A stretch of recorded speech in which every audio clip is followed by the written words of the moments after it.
gostaria de agradecer a sua presença para assistir esta apresentação. Como todos sabem, esta apresentação visa transmitir a todos aqueles interessados não só as projeções do SEMEC-FIP, mas também o contexto e especialmente o cenário que nós utilizamos para fazer essas projeções. Como todos sabem, já nós antecipamos, nós estamos trabalhando a partir de um cenário macroeconômico, e uma vez definido o cenário macroeconômico de referência do SEMEC-FIP, nós fazemos então as projeções que nos interessam mais de perto, que estão essencialmente ligadas às taxas de juros, de algum modo. Nós começamos com as curvas de juros e projetamos o custo de financiamento das várias fontes de recursos. Não preciso dizer que no contexto em que nós estamos trabalhando hoje, nós trabalhamos com um nível extremamente elevado de incerteza, não é segredo para ninguém. Por exemplo, quando eu olho o cenário internacional, você tem uma série de perguntas para as quais nós não temos praticamente nenhuma resposta mais firme. O que acontece com a guerra, por exemplo, da Ucrânia?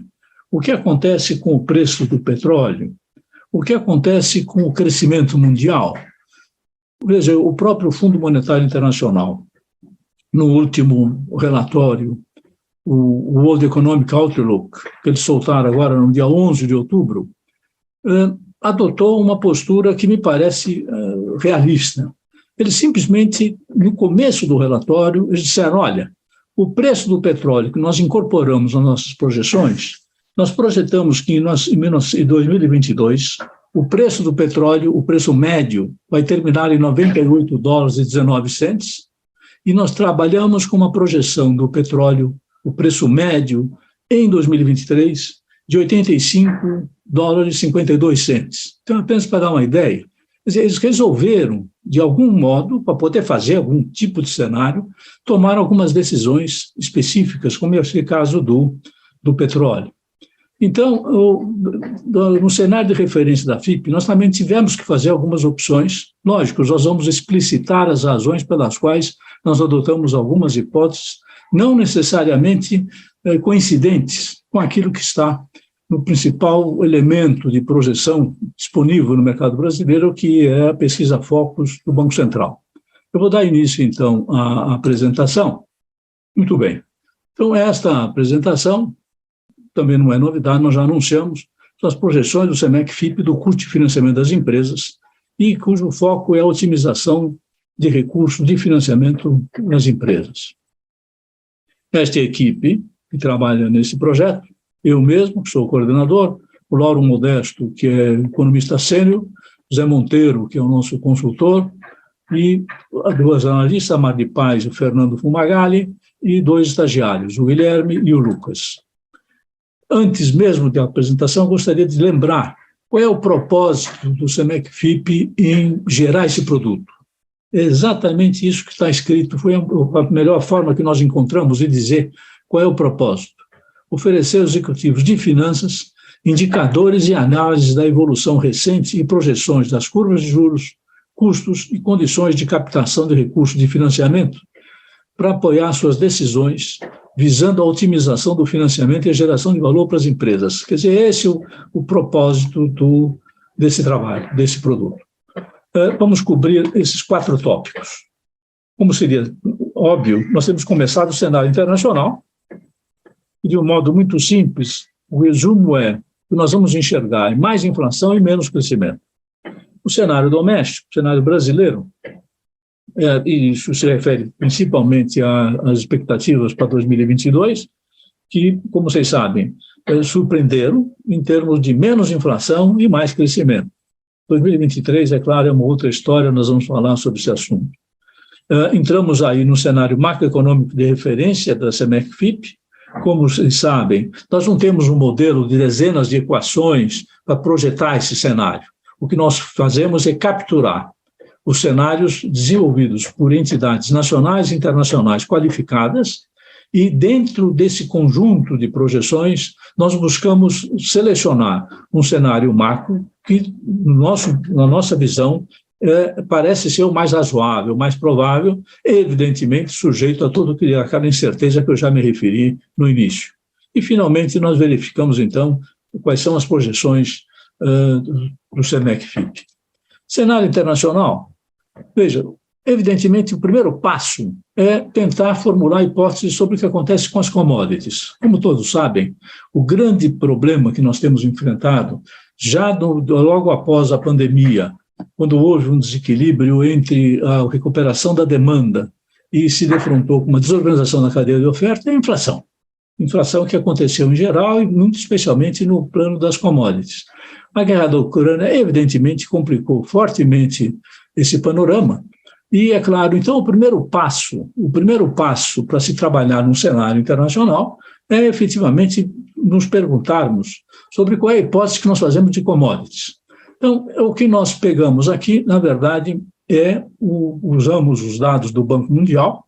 Eles ficaram de divulgar um novo cenário em outubro, mas até hoje, pelo menos, trabalhamos ainda com o cenário de abril. Evidentemente, não vou entrar em todos esses números, eu vou chamar a atenção mais uma vez para o fato de que o FMI tem essas hipóteses. O petróleo, preço médio $98 em 22 e $85 em 23. Está alinhado, digamos assim, com essas projeções do Banco Mundial. Vocês verem aqui nessa coluna de 2023, 2022 teve esse degrau, esse aumento todo que está relatado aqui, e aqui você tem as projeções, né, de energia, que é basicamente petróleo, gás, etc., e outros commodities ligados à energia. Commodities não energia, você tem agricultura, fertilizantes, metais, etc., e você tem os preços em dólares. Vocês verificam aqui que, embora os números absolutos sejam diferentes, as projeções, mesmo do petróleo, são de queda, o gás natural de queda e assim por diante. Então, essa visão de commodities é a expectativa de queda, já que incidentalmente já está acontecendo, isso tem acontecido, num contexto de incerteza. Como vocês sabem, logo depois do petróleo ter caído a 80 e poucos dólares, teve aquela reunião da OPEC, anunciando o corte da oferta de cerca de 2 milhões de barris dia, que já se refletiu num aumento de cerca de 12% nos preços internacionais. Alinhados com isso, então, no nosso cenário, o que nós fizemos? Nós fizemos uma projeção do CRB Index, que é o preço internacional em dólares, das commodities, um preço médio, e ajustamos esta perspectiva de queda àqueles dados básicos de queda do Banco Mundial. Uma outra pergunta importantíssima é saber, escuta, o que acontece com a taxa de juros no mundo? Como nós sabemos, uma parcela significativa disto, para responder, você precisa perguntar como é que acontece, o que acontece com a taxa de juros nos Estados Unidos. Esta tabela busca resumir praticamente aquilo que os participantes do FED, e particularmente do FONC, a mediana das projeções deles para esses vários dados, para essas várias variáveis, comparando o que eles falaram na reunião de setembro e o que falaram na reunião de junho. Eu não vou entrar em todo esse detalhe, não faz nem sentido, é apenas para chamar a atenção. Isso aqui é a variação do PIB. Então, nas projeções agora atualizadas, a expectativa deles é que o PIB nos Estados Unidos cresça apenas no final do ano, em termos de 12 meses, 0,2%. 23 seria um pouquinho melhor, e 24 e assim por diante. No longo prazo seria 1,8%. O desemprego, eles imaginam que vai ter algum aumento, que ainda é discreto. A inflação talvez carregue algum otimismo. A expectativa de 2022, como vocês sabem, a inflação americana esteve rodando em torno de 8%. A expectativa é terminar 12 meses de 2022 em 5,4%, caindo para 2,8%, assim por diante. Longo prazo é a meta de longo prazo, 2%. A inflação core, quer dizer, tirando alimentos e energia, ele tem um desempenho melhor, né? Curiosamente, em 2023, o core está maior do que com energia, assim por diante. E o Fed Funds, a taxa dos Fed Funds é prevista por eles, também ainda tem algum aumento ainda para 2023. Eu queria dizer que muitas dessas projeções já estão sendo, de algum modo, questionadas pelo mercado em geral, né? Você tem projeções, por exemplo, aqui na taxa de Fed Funds, chegando a 5%, em alguns casos até a mais de 5%, e assim por diante. Essa aqui é a projeção do T-Bond de 10 anos. Nos nossos modelos de projeção, nas curvas de juros, essa é uma das variáveis importantes para a gente fazer uma conjectura sobre o que acontece lá adiante. O que nós fizemos? Nós fizemos aqui uma projeção que está suportada nas projeções do Fundo Monetário Internacional. No World Economic Report de 11 de outubro, o FMI projetou essa taxa média em 2023, ao longo da 2023, de 4,4%. Então, nós projetamos para o ano como um todo, chegando a 4,7%. Queria dizer que existe muita dúvida sobre a possibilidade, efetivamente, do FED conseguir controlar a inflação com uma queda tão pequena, de certo modo, da taxa de desemprego, né? Vocês sabem, o mercado de trabalho americano está muito ativado, a taxa de desemprego, que tinha subido um pouco, caiu novamente para os 3,5%, então existem sérias dúvidas com relação a isso, ou seja, existe eventualmente uma probabilidade um pouco maior dessas projeções de taxa de juros acabam sendo superadas, digamos, pela necessidade de controlar a inflação e, evidentemente, a própria taxa de desemprego caminharia para baixo. Isso aqui são as projeções de preço ao índice consumidor dos vários países, não vou detalhar. De qualquer modo, toda a expectativa é de que essas taxas devam cair, mas ainda mantendo níveis relativamente elevados, seja na média anual, seja no fim de período. As projeções de taxa de crescimento do PIB, todos acompanham, sabem. Então, a partir dessas taxas de 2021, quedas bastante significativas para 2022, e você tem para 2023 a continuidade da queda, exceção feita à China. Como vocês sabem, a China está enfrentando aquele problema dos lockdowns em setores, em regiões industriais muito importantes, e também uma crise, como não muita gente fala, uma crise no setor habitacional muito complicada. Então, realmente, a queda forte de crescimento da China. Isso aqui é para dar uma ideia já de como os consumidores da OECD, como vocês sabem, a OECD é uma espécie de um clube dos países mais qualificados do mundo. O que aconteceu com essa expectativa? Hoje, o último dado disponível, se não me engano, é de agosto. Isso mostra o quê? Mostra que realmente o índice de confiança do consumidor na OECD é o menor desde 1974.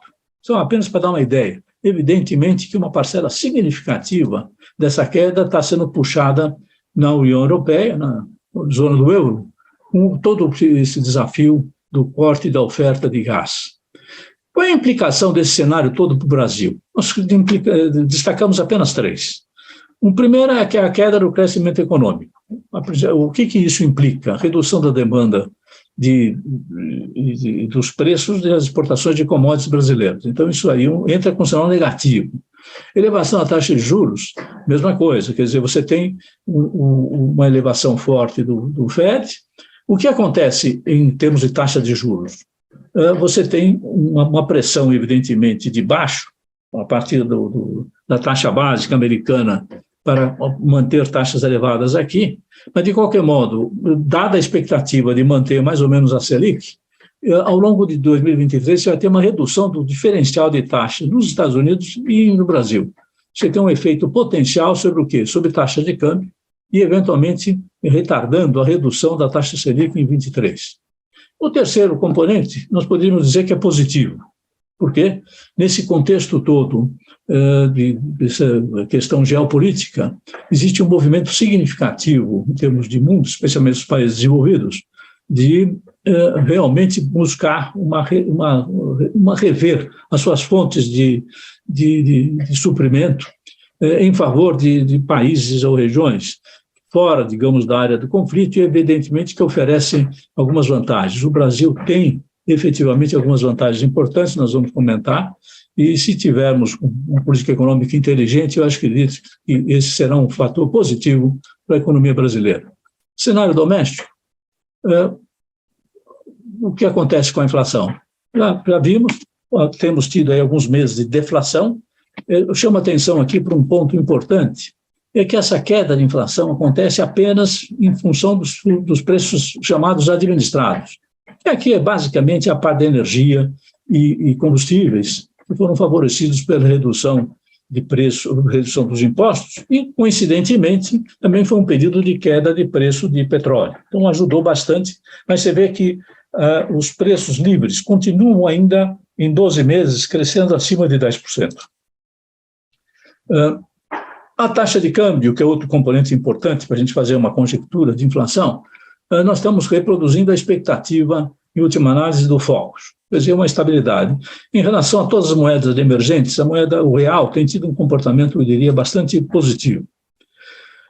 Risco Brasil, essa foi uma decisão parecida com aquela do fundo ao definir um preço de petróleo. Por quê? Nós sabemos que com as incertezas relacionadas à política econômica do novo governo, você pode ter uma dicotomia muito grande. Quem não? Vamos admitir, num extremo, você tem uma eliminação do teto de gastos, um gasto enorme, um aumento enorme de fiscal, sem perspectiva de disciplina e de compatibilidade com a solvência da dívida pública de longo prazo. Aí todo mundo sabe o que vai acontecer, quer dizer, as taxas de juros vão explodir, fica muito difícil, evidentemente, pensar em redução da taxa do Banco Central, ao contrário, eventualmente você pode até ser obrigado a ter mais um degrau de taxa, enfim, é um panorama realmente muito difícil. Nós preferimos adotar, é uma opção, evidentemente, no contexto de incerteza, de que, de algum modo, embora vai ter alguma revisão do teto de gastos, vai se preservar condições de disciplina fiscal, ou seja, de solvência da dívida pública. Se isso acontecer, a expectativa realmente é que você saia desse período de incerteza eleitoral, período em que várias ações foram tomadas atropelando o teto de gastos, para um período em que realmente você aumenta a credibilidade da política fiscal e o risco do país está em queda. Isso é importante porque o risco país entra em vários dos nossos modelos de projeção. Então, a projeção do IPCA é a do cenário Focus, tem alguma puxada aqui no final do período, que é uma comparação com o período base, né? Como todo mundo sabe. Você teve uma deflação aqui que vai deixar de existir, evidentemente, aí você tem alguma elevação, mas termina o ano mesmo em torno de 5%. A taxa Selic é a projeção Focus. Então, vocês sabem que a projeção Focus antecipa, digamos, uma queda, o início da queda do processo em junho de 2023. Ainda termina em taxa bastante elevada. Em termos de crescimento, a opção do cenário de referência do CEMEC-FIP foi por uma taxa de crescimento maior do que aquela que está no Focus. O Focus está em 0,53%, e nós levamos em conta várias considerações e variáveis, eu vou mencionar algumas delas, para justificar uma projeção de 1,2% de crescimento, incidentalmente alinhada com a projeção da área econômica do Banco do Brasil. Veja, o fato de assumirmos 1,2, eu queria chamar a atenção de que o que é divulgado como a projeção do Focus, evidentemente é a mediana, de uma centena de entidades que são consultadas. Isso mostra, eu coloquei essa distribuição aqui mais para chamar a atenção de que esse aqui é a mediana. A mediana está por aqui, está parecida com a média. E você tem um intervalo muito grande. E 1,2 continua sendo uma carga de frequência relativa bastante significativa. Então, vamos fazer um breve resumo. Quais são os dados que nós usamos para isso? O primeiro é chamando a atenção de que essa recuperação da economia e essa expectativa, que subiu acima da expectativa em 2022, se deve basicamente à demanda de consumo de bens, correu meio ou devagar ou com alguma queda, o que mostra é que o crescimento forte é de serviços prestados às famílias. Você vê aqui o setor de serviços como um todo, já nos 12 meses terminados no segundo trimestre, já está correndo por cima do período pré-pandemia. Então, está sendo liderado pelo setor de serviços.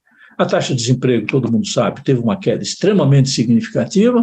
O Focus tem alguma retomada aqui, mas é muito pequena, tem um componente estacional importante no começo do ano, como sempre. E aqui é uma razão importante pela qual nós optamos pelo 1,2%. Foi feita uma projeção criou-se aqui um indicador de renda real, que eu não vou detalhar porque vai dar muito tempo, é a massa de renda real do PNAD, mais assistências do governo real, informação da Secretaria do Tesouro. Se eles mantiverem o nível dos 12 meses terminados em agosto, e simplesmente for mantido, sem nenhum aumento de emprego nem nada, portanto é uma projeção bastante conservadora, você vai terminar ainda 2023 com um crescimento de 2,7%. Certamente seria uma subestimativa do que acaba acontecendo. Então, realmente, nessa direção, realmente parece que um aumento de a menos 0,5% é muito pessimista, digamos. Você tem aí a questão do investimento, a formação bruta de capital fixo, você vê que tem um processo de recuperação que vem desde lá de trás e está mantendo um nível elevado. Queria chamar a atenção de que, ao lado disso, você tem vários anúncios de investimentos significativos na área de papel celulose, siderurgia. A construção civil ainda manifesta otimismo em relação à continuidade, e energia. Energia, então, é um volume extraordinário de fontes alternativas de energia, hidrogênio verde, enfim, tem vários anúncios de investimento que levariam a isto. Então, o cenário macro de referência do Senec-FIP está resumido nesta tabela. É lógico que eu não faço a menor ideia de entrar em todas essas células da matriz em amarelo, que são as projeções todas para cada um dos meses, para dezembro, março de 23, junho e agosto de 23, todas as variáveis que compõem, digamos assim, esse cenário. A relevância disso, o que é? Essas variáveis aqui fazem parte dos modelos econométricos que nós usamos para projetar aquilo que nós queremos projetar. Ok? Não. Isso aqui, o que nós queremos projetar é isso que está aqui no final. Okay? Projetamos as curvas de juros. Pessoal, rapidamente, o que eu vou chamar a atenção. Você tem a curva de juros observada de mercado, com dados da B3, no dia 30/9, que está em preto, aqui em cima. À medida que eu caminho no tempo, na direção da curva azul, em agosto de 23, o que acontece? Se desloca para baixo. A principal fonte digamos assim, o principal fator desse deslocamento para baixo, evidentemente, isso está ancorado na expectativa de queda da taxa de inflação. E mais adiante, a própria expectativa de queda da Selic. Com isso, toda a curva, digamos assim, tem um processo de aterrissagem que está descrito por essas curvas. Isso é fundamental, porque todas as projeções que nós temos de custo de dívida, evidentemente, têm base na evolução das curvas de juros. Isto aqui é um resumo. Qual é o resultado dessas projeções da taxa pré-DI de 1 ano, 3 anos, 5 anos? Não vou entrar em detalhe, mas é só olhar rapidamente. É lógico que isso aqui descreve aquele deslocamento para baixo das curvas. Isto aqui é efetivamente a projeção que nós fazemos daquilo que nos interessa projetar. Ou seja, qual vai ser a taxa, qual é a nossa expectativa, a projeção de taxa de recursos livres, na taxa de crédito bancário de recursos livres, capital de giro, desconto duplicata, a TPB, taxa preferencial brasileira, spread das debêntures, taxa do bond externo, cupom cubial e assim por diante. Então, todas as projeções para cada um dos meses estão aqui. Uma análise um pouquinho mais, certamente vocês poderão fazer com toda a calma, vocês vão ter cópia dessa apresentação, e isso já consta do relatório que vocês já tiveram acesso, vocês podem examinar. E tem esses gráficos, que é mais para dar uma impressão visual daquilo que esse cenário incorpora como projeção. Né? Tem sempre está computado aqui em preto, é o valor central, por assim dizer, e em verde e em vermelho é o deslocamento, é o intervalo dado por um desvio padrão em relação a essa projeção central. E aí? Então, você tem aí essa taxa de média de crédito, você tem aqui a taxa preferencial brasileira,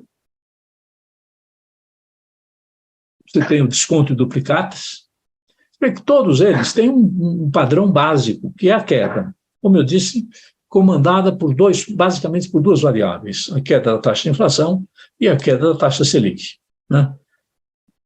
Capital de giro, debêntures AAA, um prazo, botamos aqui com prazo de 5 anos, apesar de que vocês vão ter informação mais detalhada, que é parecido com o prazo médio, por assim dizer. Então, tem as projeções aqui das taxas de debêntures, a projeção do lucro A, e a projeção do custo de dívida. Como nós fazemos isso? Nós temos os dados, nós acompanhamos os dados da composição do exigível financeiro das empresas abertas, né? Então, nós sabemos, digamos, qual é a proporção de crédito bancário, qual é a proporção de recursos tomados no mercado de dívida corporativa, qual é a proporção de recursos externos, e levando em conta as projeções de cada um desses fontes de recursos, nós podemos calcular o que seria o custo médio de dívida das empresas abertas. E nós temos, então, essa discriminação em empresas grandes, grandes e média e pequena. Tem um conjunto de hipóteses aqui, que evidentemente não há condições de detalhar, mas parecem ser razoáveis e acabam gerando aquilo que a gente esperava mesmo. Quem não? Empresas médias e pequenas têm a maior taxa, você vê aqui a 17,43, esse já é dado a média observada. Quem não? Em vermelho você tem a média grande, são empresas entre 90 e 300 milhões, e tem empresas grandes, um faturamento mais de 300 milhões. Então, você vê que tem, evidentemente, um diferencial significativo de taxas ao ano projetadas. E isto aqui das empresas fechadas. Como a gente sabe, as empresas fechadas, que evidentemente não tem não tem a transparência das empresas abertas, auditoria externa e essa coisa toda. Então, a expectativa das empresas fechadas é que são taxas maiores do que a das empresas abertas. Da mesma forma que eu comentei, nós temos a composição do exigível financeiro de todas as empresas brasileiras, temos a composição das abertas, por diferença nós estimamos a composição do exigível financeiro das empresas fechadas. Então, com base nisso, nós podemos calcular essas taxas médias que vocês têm aí, como todas as demais taxas, com as projeções disponíveis, isso está também em queda. Lógico, tem um aviso legal aqui, eu acho que perfeitamente razoável. Evidentemente, o SEMEC-FIP não pode se responsabilizar por decisões de compra ou de venda de ativos, com base nessas projeções, como qualquer outro tipo de entidade que faz projeções, ok? Muito obrigado pela atenção de todos. Eu me coloco, então, à disposição de todos para esclarecer ou responder eventuais perguntas. E eu estou pedindo, então, para o Rafael, que está coordenando essa reunião, habilitar a todos o som a todos os participantes, de tal forma que aqueles que quiserem possam transmitir as suas perguntas ou observações. Muito obrigado mais uma vez pela atenção de vocês. Bom, primeiramente, bom dia a todos que estão participando da palestra. Gostaríamos de agradecer a todos por ingressar nessa palestra. A partir desse momento, eu vou liberar o áudio de todos os participantes, ok? E vou pedir a gentileza de que todos que estão aqui façam suas perguntas de maneira não simultânea, tá bom? Que cada um respeite o tempo de pergunta de cada um do outro convidado, ok?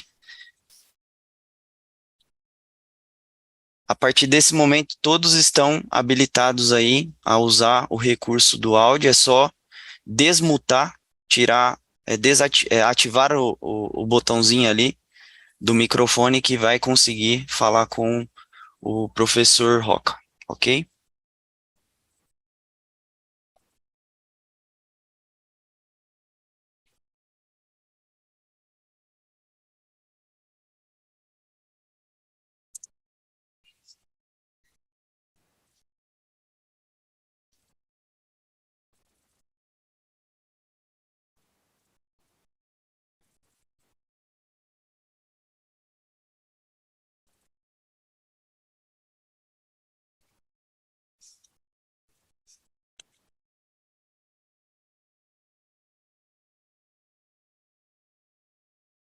Sr. Fauzi, o senhor tinha uma dúvida quanto à disponibilização do material?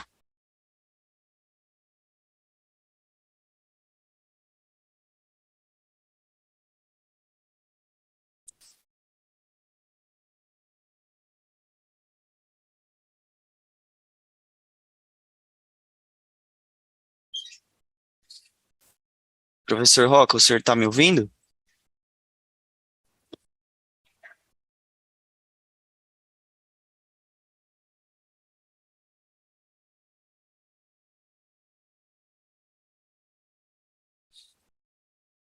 O som do senhor está desativado, professor Roca. Agora eu consegui ativar. Isso. E você podia mudar um pouco a minha tela também, ok?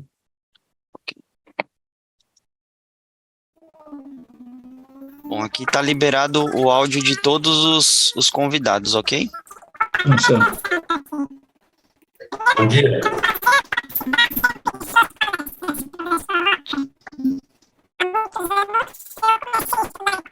O som está com problema, hein?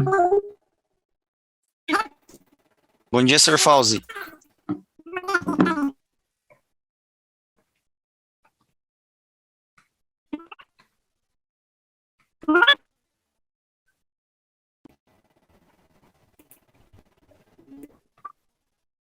Enquanto esperamos, posso perguntar sobre a utilidade desse material? Nós podemos divulgar isso?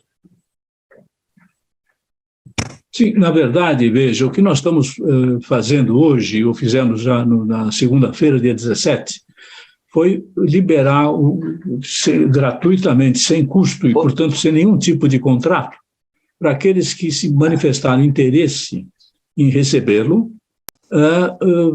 Liberamos o relatório na segunda-feira e estamos agregando uma palestra que faz parte também do produto para aqueles que, evidentemente, tiverem interesse. Então, essa informação que nós estamos passando para vocês, a nossa expectativa é que ela seja utilizada por cada um de vocês que fizeram o download.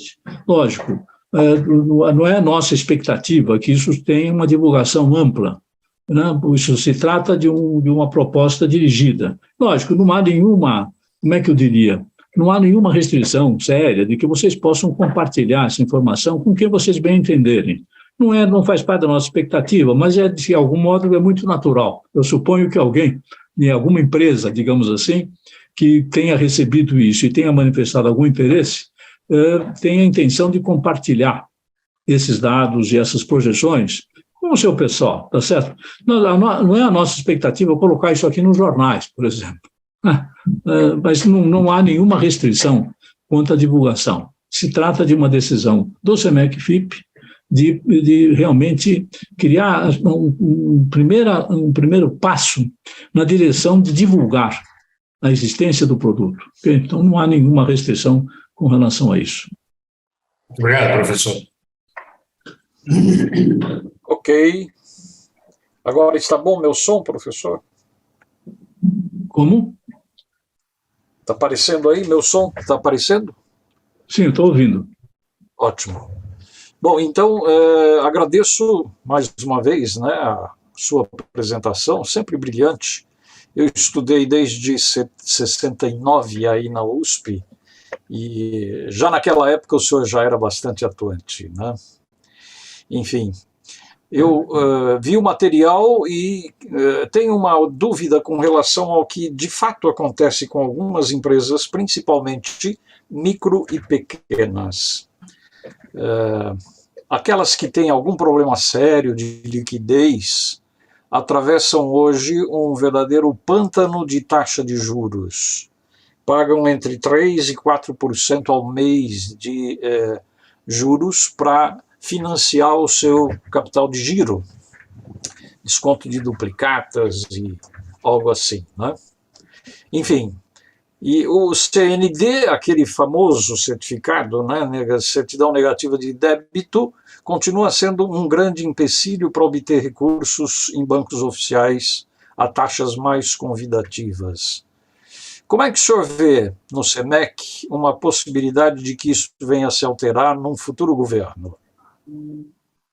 Veja, nós gostaríamos muito de ter acesso a uma base de dados mais ampla, até para poder fazer observações, análises e formular respostas consistentes, baseadas em informações corretas. Como você sabe, um dos grandes desafios das empresas de menor porte é exatamente a questão, aquilo que os economistas chamam de assimetria de informações, né?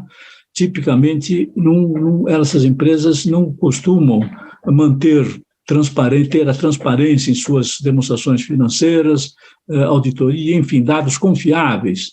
E esse é um dos principais fatores de discriminação, por assim dizer, do lado da taxa de juros.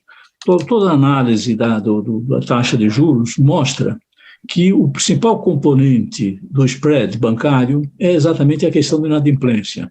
Os dados do Banco Central mostram que as taxas de inadimplência em empresas de menor porte são 7, 8 vezes maiores do que a das empresas grandes, né? Realmente, isso faz parte de um problema sério. Eu acredito que nós estamos caminhando numa direção muito importante e muito positiva com essas inovações regulatórias do Banco Central. Como vocês sabem, essa questão da simetria de informações, da disponibilidade de informações mais confiáveis. Então, nós temos avançando bastante com o cadastro positivo. Até muito recentemente, os bancos só dispunham, por parte dos birôs, da informação daqueles que eventualmente tinham deixado de pagar. Mas, como a gente sabe, especialmente numa conjuntura com essa volatilidade, nenhuma empresa está totalmente isenta de risco de, eventualmente, durante um tempo, ter problemas no pagamento de suas contas. Isso faz uma enorme diferença no momento da decisão de concessão de crédito por parte dos bancos. O sujeito tem um histórico de crédito de 5, 10, 15 anos de absoluto respeito, digamos assim, aos contratos, e enfrenta uma situação difícil, seja do ponto de vista setorial, seja macro, por que não? Então, o cadastro positivo ajuda muito nessa tomada de decisão. Por outro lado, como vocês sabem, está avançando muito fortemente uma desconcentração do mercado de crédito bancário, grande número de fintechs entrando no mercado, é um processo de início, tá certo ou não? E uma coisa que também chama muito a atenção, lógico, para empresas que já têm alguma escala, é a entrada no mercado de dívida. Okay? O aumento de número de empresas de capital fechado no mercado de dívida tem sido extremamente significativo. Eu diria que mais da metade, às vezes até mais que 60% das emissões são feitas por empresas fechadas. Para responder especificamente à sua pergunta, o que eventualmente pode ser feito daqui para diante? Veja, eu acho que é uma questão de acelerar o processo de modernização, digamos assim, e de aumento de informação no mercado, aumento de concorrência no mercado de crédito, que é fundamental, não é certo? Não? É difícil imaginar qualquer outro tipo de medida que eventualmente ninguém está cogitando, acho disso, ninguém está cogitando de que amanhã vai tabelar a taxa de juros, coisa que vale. As experiências aí no Brasil e no mundo demonstram que não tem a menor chance de sucesso. Menor chance de sucesso. Eu acho que também tem um espaço muito grande para as próprias empresas de menor tamanho avançarem bastante na qualidade das suas informações. Eu acho que é um excelente investimento eles melhorarem a qualidade da sua contabilidade, de preferência com algum apoio em auditoria externa, que isso certamente fará muito diferença na decisão de concessão de recursos. Ok?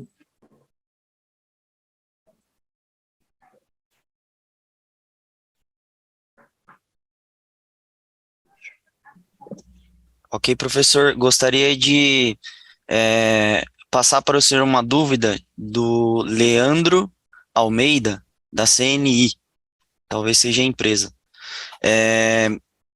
Ele não conseguiu desmutar o microfone, então vou passar o que ele escreveu aqui no chat, ok?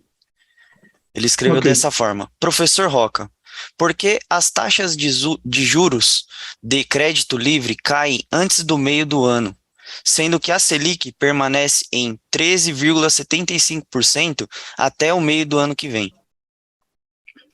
O seguinte, veja, é uma pergunta muito interessante e importante, eu diria. Bom, primeiro, agradeço a sua atenção em avaliar criticamente as projeções que nós estamos apresentando. Isso é uma excelente notícia. O ponto básico que eu queria destacar é o seguinte: veja, em todos os casos, como você sabe, as taxas de juros dependem basicamente de expectativa futura, né? Expectativa futura. Então, em todos os modelos que nós trabalhamos, em que a gente busca fazer uma projeção, por exemplo, da taxa de juro bancária, o que acontece? A coisa começa com a projeção que nós fazemos do custo de captação. E, estatisticamente, o custo de captação não depende da taxa de hoje, depende de uma expectativa. No caso aí bancário, está mais relacionada com a projeção da taxa de um ano do que propriamente da taxa de hoje. Dada a expectativa, na medida em que a gente começa a considerar cada um desses momentos, em cada momento, o custo de captação depende mais da expectativa de juros daqui a um ano do que provavelmente do juro do dia. Ok? Isso leva em conta, é claro, também o prazo médio da captação de recursos do banco e assim por diante. Então, quando você incorpora isso no modelo, você começa a ter uma queda da taxa de crédito bancário que antecipa a própria queda da taxa Selic. Aliás, se você analisar, certamente na CNI deve ter gente que faz isso, se você analisar o que acontece com a taxa de 360 dias, né, comparando com a Selic, você vai ver que a taxa de mercado antecipa, ou seja, acontece antes daquilo que acaba acontecendo na própria taxa Selic. Okay? Então, a resposta é essa. Basicamente, isso acontece antes de cair a taxa Selic, porque o custo de captação do banco não é a taxa Selic do dia, mas é a expectativa da taxa de juros que vai prevalecer mais ou menos em torno de 12 meses no futuro. Okay? Basicamente, essa a nossa visão. Ok, professor. Ele me passou aqui o significado, CNI, Confederação Nacional da Indústria, ok? Sim. Aqui, por enquanto, no chat, nós não temos nenhuma pergunta a mais.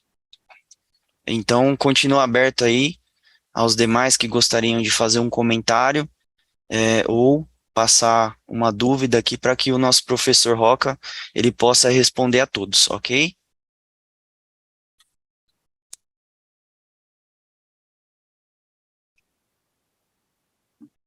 Eu gostaria, talvez, de aproveitar esse tempo naquela resposta relacionada às empresas de menor porte, pequenas e médias empresas, etc. Eu acho que um registro importante que me ocorreu agora é o seguinte: o que aconteceu ao longo de 2020? Né? Como a gente sabe, teve aquele choque da pandemia, evidentemente, com esse choque, as pessoas trancadas em casa, enfim, aquela coisa toda, empresas parando. É lógico que teve um impacto extremamente negativo sobre a situação financeira da grande maioria das empresas, no seu fluxo de caixa e assim por diante. E o que explica o fato de que o ano de 2020 terminou com o menor índice de inadimplência de empresas da história do Banco Central?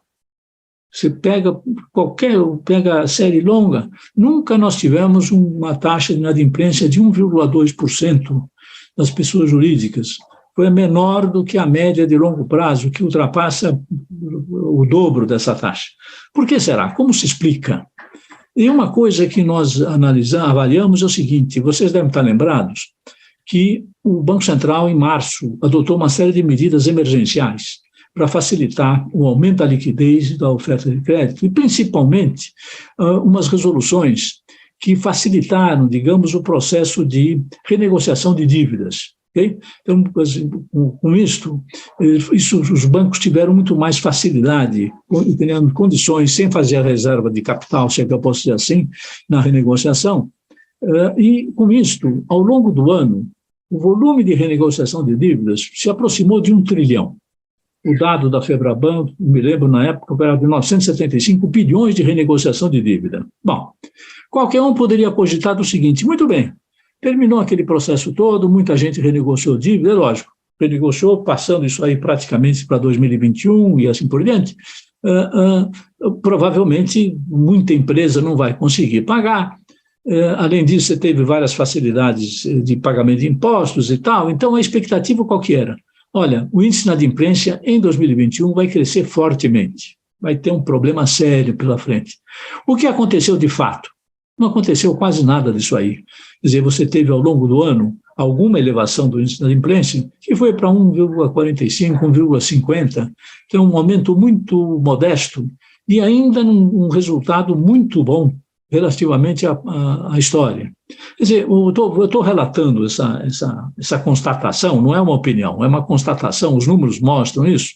Eu estou relatando isso porque eu acho que também isso foi um processo extremamente educativo, até para o próprio sistema bancário. Ou seja, quando os bancos tiveram a flexibilidade de renegociar para enfrentar uma situação excepcional, pontual, em que as empresas tiveram uma dificuldade, isso foi, na verdade, um dos componentes importantes para explicar por que, com esse choque brutal da pandemia, você não teve realmente um processo generalizado de inadimplências, de recuperação judicial e assim por diante. Teve problemas? Teve, em uma certa proporção, mas muito menos do que se poderia esperar.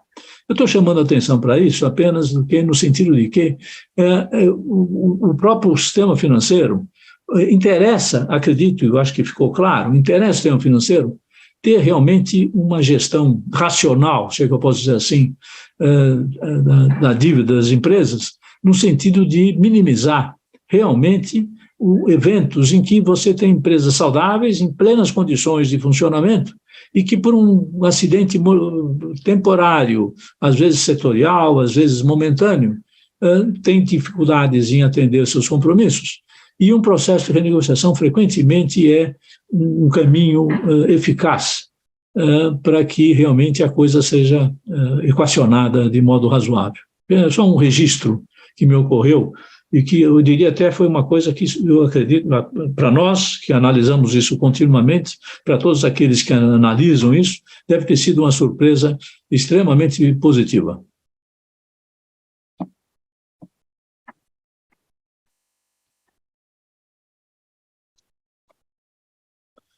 Bom, continuo à disposição se tiver alguma pergunta, algum questionamento, alguma crítica, enfim.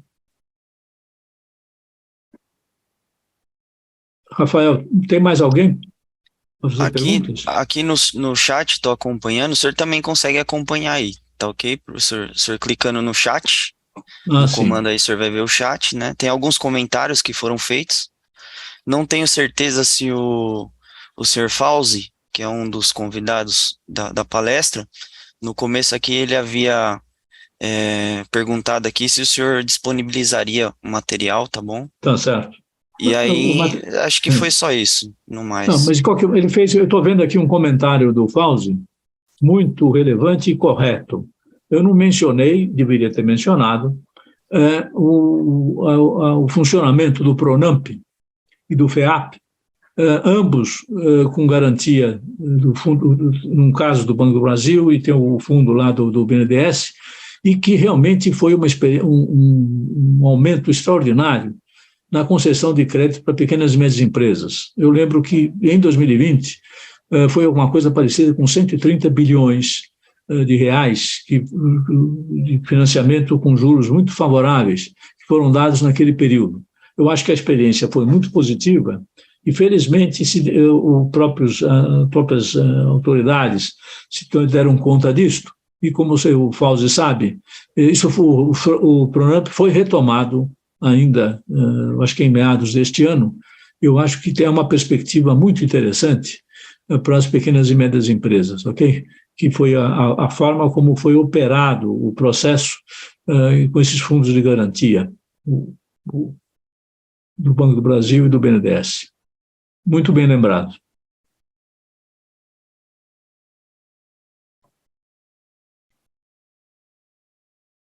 Ok, professor, acredito que essa era os comentários que foram feitos, as dúvidas, né? Ok. Bom, eu agradeço, quero concluir essa palestra agradecendo a participação de todos. Continuamos na expectativa de poder atender a essas demandas. Como está claro desde o início, o nosso propósito é oferecer informações e projeções que facilitem os executivos financeiros de empresas tomar as suas decisões, que especialmente no contexto de hoje, com essa incerteza, acabam sendo de enorme importância e são decisões realmente muito complexas. Okay? Qual a fonte de recursos que eu vou utilizar, o que será que é melhor fazer, uma contratação de operações curtas agora para prolongar depois, ou será que é exatamente o inverso? E assim por diante, que são decisões realmente muito complexas, sem contar a questão da própria estrutura do capital. Então, gostaria de agradecer mais uma vez a atenção de todos e nos colocamos, então, à disposição de vocês e, lógico, temos a expectativa de que, na medida em que esse produto atinja esse propósito, ele possa ser realmente utilizado por um grande número de empresas não financeiras e estaremos atentos também às possibilidades e oportunidades de melhoria, e até com base nas sugestões que eventualmente vocês possam apresentar ao longo do tempo. Muito obrigado, bom dia a todos.